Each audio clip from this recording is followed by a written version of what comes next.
ওর বিয়ের দিনেও আমি শুধু ওর নামটা ধরেই কেঁদেছিলাম। ছেলেটা কোনো দিন খুব বেশি কিছু চায়নি, শুধু মেয়েটার হাত ধরে সারা জীবন হাঁটতে চেয়েছিল। প্রতিদিন রাত জেগে কথা, ভবিষ্যতে ছোট ছোট স্বপ্ন, সবকিছুতেই ওরা একে অপরকে জড়িয়ে রেখেছিল। একদিন হঠাৎ মেয়েটা বলল, বাড়ি থেকে আমার বিয়ে ঠিক করে ফেলেছে, আমি কিছুই করতে পারছি না। ছেলেটা অনেকক্ষণ চুপ ছিল, শুধু বলেছিল, ভালো থাকিস।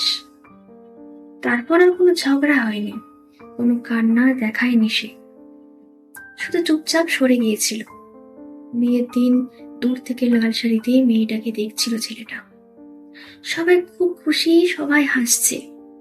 মেয়েটা একবার মাথা তুলে চারপাশে, মনে হচ্ছিল কাউকে খুঁজছে। ছেলেটা লুকিয়ে দাঁড়িয়েছিল ভিড়ের পেছনে, চোখ ভরা জল নিয়ে ফিস ফিস করে বলছিল, যদি একবার ডাক দিস, সব ছেড়ে নিয়ে চলে যেতাম তোকে। কিন্তু কোনো ডাক আসেনি। সেদিন বাড়ি ফিরে ছেলেটা তাদের পুরনো চ্যাটগুলো খুলে বসেছিল। শেষ মেসেজটা এখনো পিন করা, আমাকে কখনো ছেড়ে যাস না প্লিজ। আজ মেয়েটা অন্য কারো স্ত্রী, আর ছেলেটা এখনো সেই কথার ভেতরেই আটকে আছে। ওর বিয়ের দিনও সে শুধু ওর নামটা ধরেই কেঁদেছিল।